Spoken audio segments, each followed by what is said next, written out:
Hello everyone! So sasagutin ko lang yung tanong na ito. Ano daw yung size ng ating 5-1 talk tarpaulin? So 4 feet by 3 feet po siya.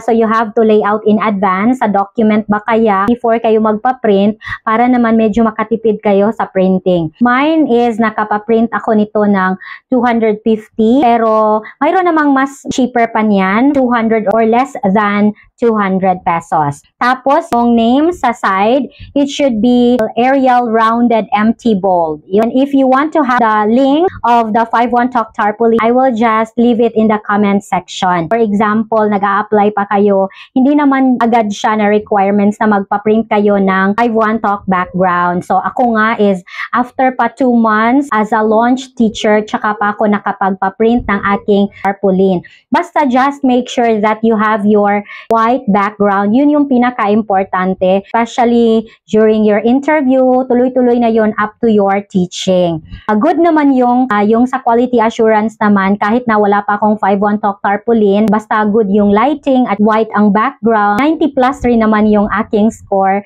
sa aking QA. Masyadong magmadali kung hindi pa kayo makapag-print ng 5-1 Talk tarpaulin. Pero of course, mas okay kung agad-agad na mayroon na kayong tarpaulin.